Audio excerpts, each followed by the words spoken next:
Assalamualaikum warahmatullahi wabarakatuh. Salam sejahtera bagi kita semua. Perkenalkan, saya Dian Rohmawati, SSMM. Saya dosen dari Prodi Manajemen Fakultas Ekonomi dan Bisnis Universitas Wisnuwardana Malang. Tujuan dibuatnya video ini adalah sebagai syarat sertifikasi dosen PDD UKTPT atau pernyataan diri dosen dalam unjuk kerja Tridharma Perguruan Tinggi dalam bidang pengajaran. Mata kuliah yang saya ampu di semester ini adalah manajemen UMKM, yang mana mata kuliah manajemen UMKM ini memiliki kode MNJ 23103 dan rumpun mata kuliah manajemen UMKM ini adalah mata kuliah inti. Bobot mata kuliah manajemen UMKM adalah 3 SKS. Berikut saya akan menjelaskan capaian pembelajaran lulusan dari mata kuliah manajemen UMKM. Yang pertama adalah mahasiswa mampu menunjukkan sikap bertanggung jawab, mandiri, serta memiliki semangat kejuangan dan kewirausahaan.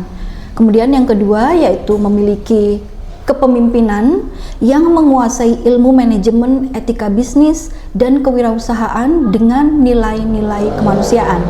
Kemudian yang ketiga yaitu mahasiswa mampu melakukan proses evaluasi diri dan mengambil keputusan secara bertanggung jawab sesuai bidang keahlian. Dan yang keempat, mahasiswa mampu menguasai fungsi manajemen, fungsi organisasi, dan mampu menyelesaikan masalah rutin manajemen dan organisasi. Kemudian yang terakhir, mahasiswa memiliki kemampuan berpikir logis, analitis, kritis, sistematis, kreatif, dan inovatif, serta bekerja sama dalam tim untuk pengembangan ilmu, pengetahuan, dan teknologi dengan menerapkan nilai humaniora. Kemudian, aspek penilaian dalam mata kuliah manajemen UMKM ini yaitu yang pertama, pemahaman konsep, meliputi konsep manajemen, fungsi manajemen UMKM, dan karakteristik UMKM. Yang kedua, analisis aspek manajemen UMKM. Yang pertama adalah SWOT, ya, analisis SWOT. Kedua, manajemen keuangan, manajemen pemasaran, manajemen operasional, dan manajemen sumber daya manusia. Kemudian yang ketiga yaitu penerapan konsep, meliputi studi kasus, ya, mahasiswa diharapkan mampu menerapkan konsep manajemen yang telah dipelajari untuk menganalisis dan memberikan solusi terhadap permasalahan yang dihadapi dalam studi kasus UMKM. Yang kedua yaitu presentase dan diskusi. Kemudian yang ketiga yaitu proyek atau usulan bisnis. Kemudian aspek penilaian yang keempat yaitu proses dan hasil. Yang pertama, penilaian proses, meliputi observasi, keterlibatan mahasiswa dalam proses pembelajaran seperti diskusi, presentasi, dan kerja kelompok. Kemudian yang kedua yaitu penilaian hasil, menggunakan tes tertulis, studi kasus, proyek, atau tugas lain untuk mengukur pemahaman dan penerapan konsep manajemen UMKM. Kemudian penilaian akhir yaitu merupakan gabungan dari nilai proses dan hasil dengan menggunakan penilaian acuan patokan atau PAP atau penilaian acuan normal atau PAN. Adapun untuk proses penilaian dalam mata kuliah manajemen UMKM ini yaitu yang pertama tugas individu sebesar 15%, UTS 20%, UAS 25%, kehadiran mahasiswa sebesar 25%, dan tugas kelompok sebesar 15%. Demikianlah pemaparan mata kuliah manajemen UMKM yang dibalut dalam rencana pembelajaran semester atau RPS. Berikut adalah cuplikan video pembelajaran secara luring bersama mahasiswa di kelas. Selamat menyaksikan. Baik, Assalamualaikum warahmatullahi wabarakatuh. Waalaikumsalam warahmatullahi wabarakatuh. Selamat pagi, salam sejahtera untuk kita semua. Senang sekali Budian hari ini bisa kembali bertemu kalian dalam mata kuliah manajemen UMKM. Sebelum kita lanjutkan perkuliahan kita hari ini, supaya semua lebih lancar dalam mengikuti perkuliahan, kita berdoa dulu. Berdoa sesuai dengan agama dan keyakinan masing-masing. Berdoa selesai. Oke, baik. Sebelum kita lanjutkan materi kita hari ini, saya absen terlebih dahulu. Paulina Pati BB ada? Oke. Maria Uto, Ignacia, Arniati, Siprianus, Maria Dolorosa, Natalia, Magdalena Rambu, oke. Anastasia, Serliana sakit, Jitro hadir, oke. Christian Hida ada? Oke. Maria, Andrea ada, David, Yuliana kakak ada? Oke. Inka Nurmasari, Novrianus Towa,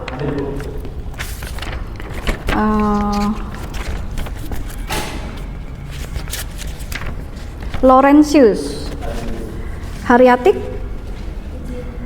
Oh, Haryatik izin ya? Sudah izin ke ketua kelas? Ibunya meninggal? Oke. Rahel Baro. Oke. Adrianus tidak ada. Ada informasi? Tidak ada. Oke. Damianus ada. Noval ada. Angel, oke. Evi Lutfia, Sylvia Nur Hafifah hadir. Siti Lutfiatul Hasanah, oke. Rasya, Naufal Hadi,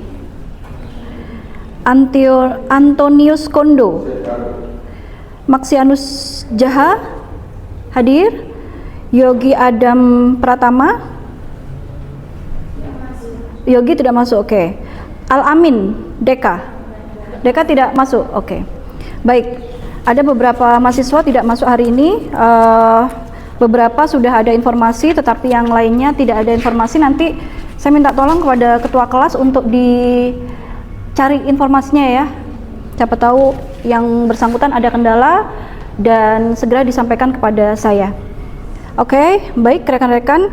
Hari ini kita masuk di materi manajemen UMKM di pertemuan terakhir, yaitu manajemen UMKM, analisa jenis-jenis UMKM. Tetapi sebelum masuk ke materi itu, Budian ingin tahu apa saja yang sudah kita pelajari sebelumnya. Coba.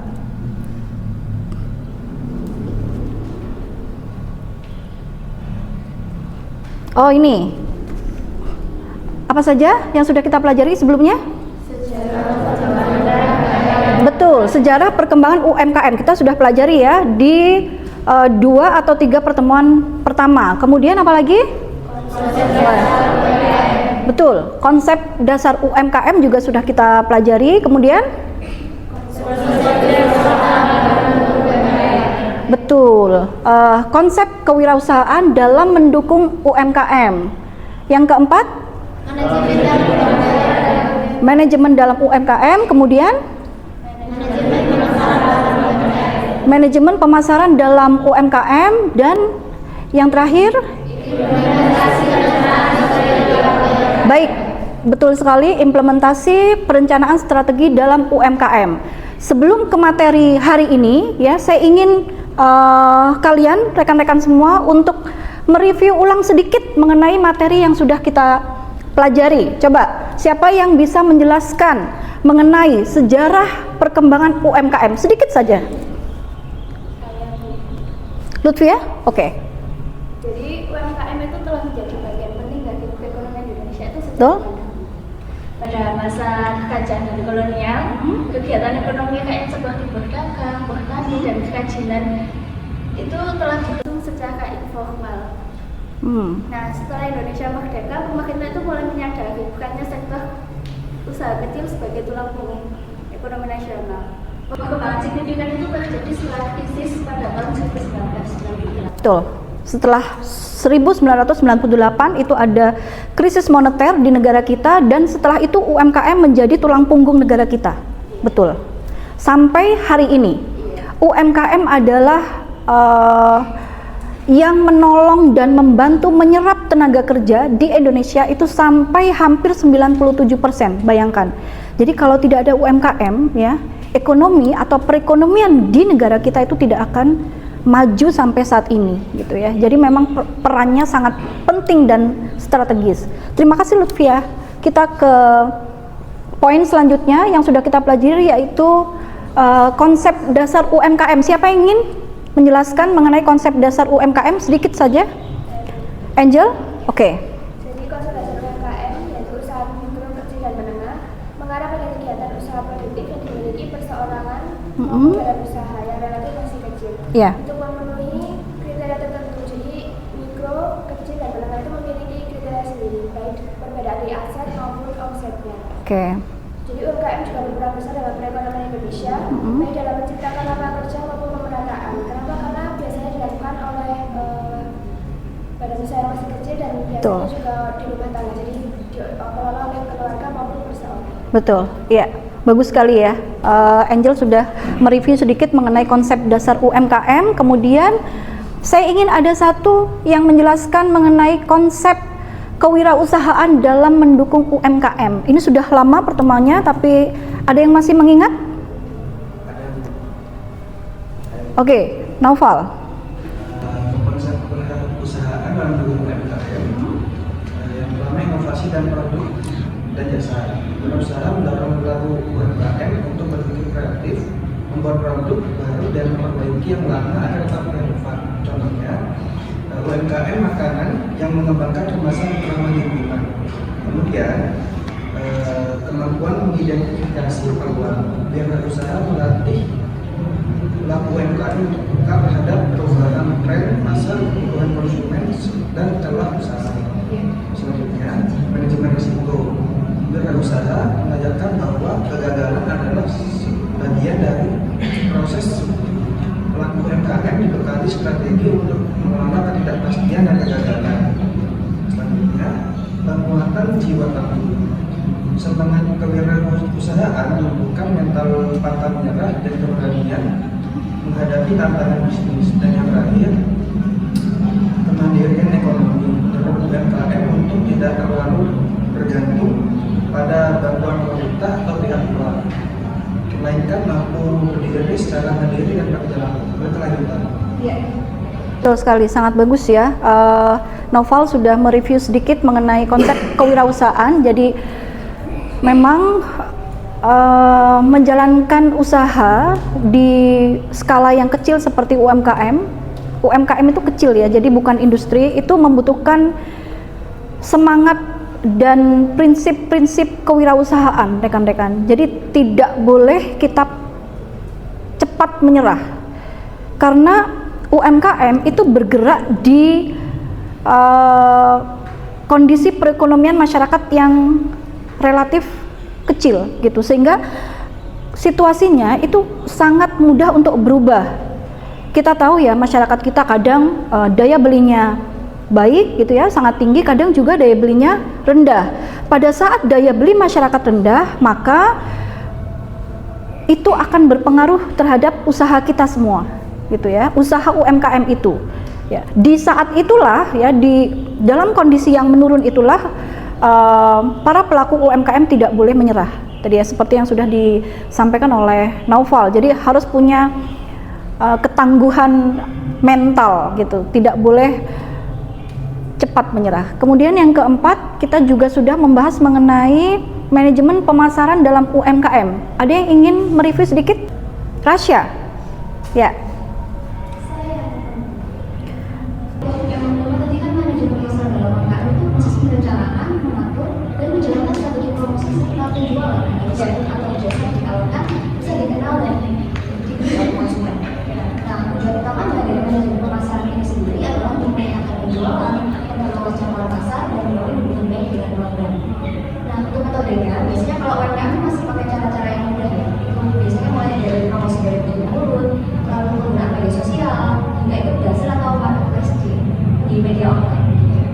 Ya, terima kasih. Sekarang kita ke implementasi perencanaan strategi dalam UMKM. Siapa? Ya.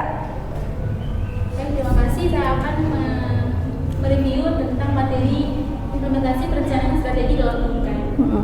Nah, dalam tahapan implementasi perencanaan strategi dalam UMKM ini itu ada 5 tahapan dalamnya. Jadi tahapan yang pertama itu tentang analisis situasi atau kita sebut dengan analisis SWOT. Dalam analisis situasi ini itu para pelaku UMKM itu dia mengenali kekuatan habis kelemahan peluang serta ancaman usaha. Jadi kekuatan yang dimaksud dalam analisis situasi itu adalah kualitas produk. Jadi layanan serta apa yang ada terdapat dalam produk tersebut. Sedangkan kelemahan itu adalah hambatan dalam keterbatasan modal atau SDM. Dan ancaman usaha itu sebagai faktor eksternal yang dimanfaatkan sebagai tren pasar teknologi baru. Jadi tantangan itu baik secara persaingan ketat atau perubahan kebijakan pemerintah. Tahapan yang kedua itu menentukan visi, misi, serta tujuan. Pada tahapan kedua ini, itu para pelaku UMKM itu dia menetapkan arah jangka panjang. Yang dimaksud dengan arah jangka panjang itu adalah visi yang digambarkan untuk tujuannya jangka panjang. Jadi yang ingin dicapai usaha sebagai arah yang utama. Sedangkan misi itu adalah langkah atau cara yang dilakukan untuk mewujudkan misi tersebut. Sedangkan tujuan itu adalah hasil yang mana secara spesifik yang diraih dalam waktu tertentu sebagai bagian dari proses mencapai visi secara keseluruhan. Tahapan yang ketiga itu merumuskan strategi. Jadi pada tahapan ketiga ini sudah masuk pada dia mempersiapkan segala sesuatu. Jadi para pelaku UMKM ini itu dia merumuskan strategi berupa menyusun langkah-langkah untuk mencapai tujuan usahanya. Seperti strategi pemasaran untuk mengenalkan dan menjual produk ke pasar, strategi produksi untuk menghasilkan barang atau jasa, strategi keuangan untuk mengelola dan dana agar usahanya itu tetap sehat. Dan yang terakhir itu sumber daya manusia atau kita kenal dengan SDM, yang mana untuk merekrut, melatih, dan menjaga kinerja karyawan agar mendukung perkembangan usahanya. Terus tahapan yang keempat itu adalah penyusunan program kerja. Pada tahapan keempat ini itu pelaku usaha dia menyusun program kerja dengan terlebih dahulu dia membuat rencana aksi nyata, yaitu merancang langkah-langkah yang jelas dan terstruktur untuk mencapai tujuan yang ditetapkannya. Setelah itu dilakukan pembagian tanggung jawab kepada setiap anggota tim sesuai dengan kemampuannya masing-masing. Kenapa demikian? Karena penting setiap orang tahu apa yang harus dilakukannya, pekerjaan bisa diselesaikan dengan lebih efisien dan hasil sesuai dengan yang ia rencanakan. Dan tahapan yang terakhir, implementasi yang terakhir itu adalah pelaksanaan dan pengawasan. Pada tahapan yang terakhir ini itu melakukan dengan menjalankan program kerja sesuai jadwal yang telah disusun, sambil terus memantau dan mengevaluasi setiap tahap secara berkala untuk memastikan semua berjalan sesuai dengan rencana. Sekian dari saya kembalikan. Ini bagus sekali. Berarti ada berapa tahapan tadi, Mbak? Ada 5 tahapan, ya. Pembahasan mengenai implementasi perencanaan strategi dalam UMKM itu termasuk pembahasan yang sangat penting ya rekan-rekan, karena itu sudah masuk ke inti bagaimana kita menjalankan usaha kita di dalam UMKM itu. Ada 5 tahapan ya tadi ya. Oke, baik. Terima kasih rekan-rekan, tadi sudah kalian review mengenai apa yang sudah kita pelajari ya, dan kalian masih ingat. Semoga yang lain yang tidak menyampaikan juga masih mengingatnya, sehingga kita 2 minggu lagi kita akan melaksanakan UAS, betul ya? Melaksanakan UAS, dan UASnya bisa dijawab dengan baik. Materi kita hari ini manajemen UMKM, analisa dan jenis-jenis UMKM ya. Kita kembali ke definisi UMKM ya. Sebelumnya regulasi utama untuk mengatur UMKM itu ada di Undang-Undang Nomor 20 tahun 2008 tentang usaha mikro kecil dan menengah ya. Kemudian karena ada undang-undang Ciptaker ya atau Cipta Kerja, itu kemudian diperjelas oleh PP nomor 7 tahun 2021 menggantikan sebagian ketentuan undang-undang UMKM sebelumnya. Yang di nomor 1 ini, nomor 20 itu digantikan sebagian saja. Jadi tidak seluruhnya ya. Terutama terkait kriteria UMKM yang lebih fleksibel gitu. Kalau sebelumnya sangat kaku gitu ya, kemudian digantikan pengertiannya supaya lebih fleksibel. Yang bagaimana itu ya? Yaitu mengenai skala usaha pada UMKM. Jadi skala usahanya atau kriteria usaha itu sudah berubah ya. Kalau di Undang-Undang Nomor 20 itu sudah bukan penjelasan yang ini. Ini sudah Budian perbaharui. Apa itu? Ya. Kriteria UMKM berdasarkan modal usaha dan hasil penjualan ya. Yang pertama, memiliki aset maksimal 50 juta ya, dan omset penjualan maksimal 300 juta. Itu untuk mikro. Kita kan UM itu M yang pertama itu adalah mikro, kemudian K itu kecil ya, memiliki aset maksimal 500 ya. Dan tadi usaha mikro itu omset penjualannya maksimal 300 juta. Ya. Jadi kalau ditanya apakah semua orang-orang, semua masyarakat yang punya warung itu bisa disebut UMKM? Apakah bisa? Menurut kriteria ini tidak bisa, gitu ya. Kita harus tahu dulu berapa asetnya, ya, berapa omsetnya, gitu. Jadi kalau nanti misalkan UAS Budian tanya, gitu ya, coba jelaskan atau coba sebutkan UMKM yang berada di sekitar kampus, gitu ya. Kira-kira UMKM yang seperti apa? Berarti kita harus bisa memprediksi gitu ya dengan usaha yang terlihat gitu, atau kita mungkin pernah berbincang dengan pemiliknya. Kita bisa menentukan apakah ini UMKM atau tidak, atau apakah ini mikro, kecil atau menengah begitu. Kemudian usaha menengah itu memiliki aset maksimal usaha kecil memiliki aset maksimal 500 juta dan omset penjualan tuh 300 juta sampai 2,5 miliar. Itu besar ternyata ya. 2,5 miliar itu besar gitu. Tapi kalau kita ingin memastikan gitu ya, kalau keripik tempe di Sanan itu berarti kita harus bertanya. Kalau kita lihat dari depan kok sepertinya usahanya kecil gitu, tetapi ternyata yang bersangkutan atau pemiliknya menjalankan secara online gitu. Mungkin secara offline tokonya sepi, tetapi online mungkin rame begitu, laris. Itu kita bisa pastikan kalau kita ingin tahu gitu ya. Dan yang terakhir adalah usaha menengah memiliki aset maksimal 5 miliar. Ternyata banyak juga ya. Dan omset penjualan 2,5 miliar hingga 15 miliar. Banyak sekali, ya. Nah, itu skala usaha pada UMKM yang sudah diperbarui di PP ini ya, rekan-rekan. PP nomor 7 tahun 2021. Kemudian, ya, tadi kita berbincang mengenai jenis UMKM. Ya, jenis UMKM itu ada berapa? Ada tiga. Apa saja? Coba sebutkan. Yang pertama, UMKM barang. Iya, UMKM barang. Kemudian yang kedua UMKM jasa dan UMKM pelayanan publik atau sosial ya. Nah, kalau tadi sebelumnya kita bicara mengenai skala usaha ya, di sini dijelaskan jenis UMKM barang itu cenderung naik kelas. Coba ada nggak yang bisa memberikan contoh UMKM barang itu apa saja produknya? Misalnya makanan itu apa aja? Biasanya kalian menemukan UMKM barang yang jenis usahanya makanan tuh apa aja misalnya?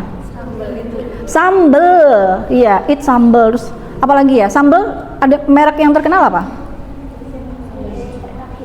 Biasanya kalian tahu tuh yang viral-viral tuh ya di TikTok tuh ya. Iya. Kalian punya akun TikTok semua ini? Luar biasa itu ya. Tadi apa? Merek sambel. Apa mereknya? Kalau Budian taunya cuma satu. It sambel. Iya.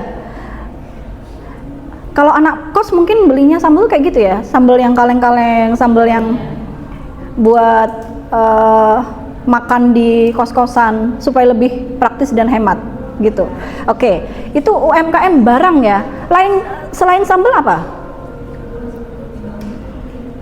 Minuman, cemilan ya, cemilan. Biasanya keripik-keripik begitu? Ya, yang disukai mahasiswa ya. Keripik-keripik. Kemudian UMKM jasa. Coba sebutkan UMKM jasa apa yang bergerak di bidang jasa? Terus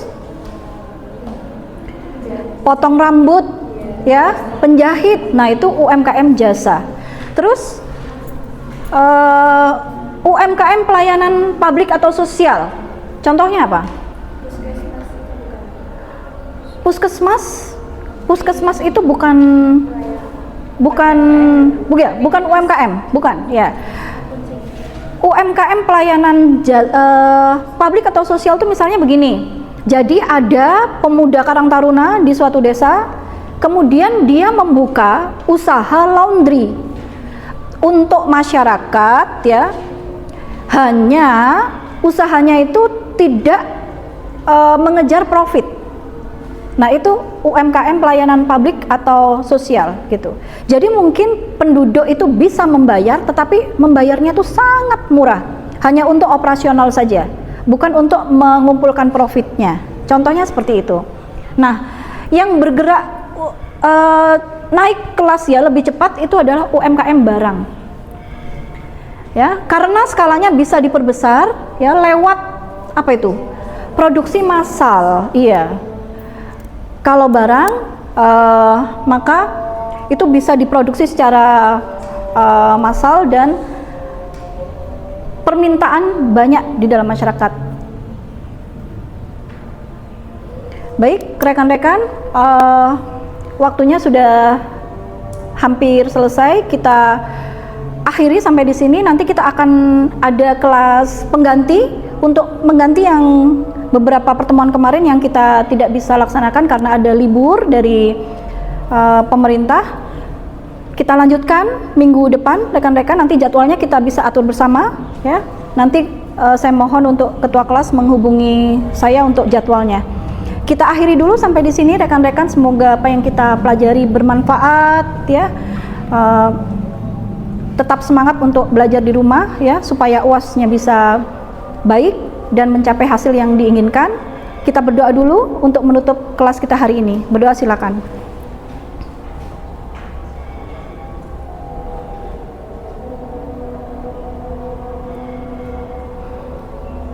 Selesai. Budian minta maaf kalau ada yang kurang ya. Kalau ada pertanyaan, kita tadi belum sempat untuk membuka sesi tanya jawab. Nanti bisa langsung bertanya di grup atau menghubungi Budian secara langsung ya. Saya tutup dulu perkuliahan hari ini. Selamat siang rekan-rekan. Assalamualaikum warahmatullahi wabarakatuh.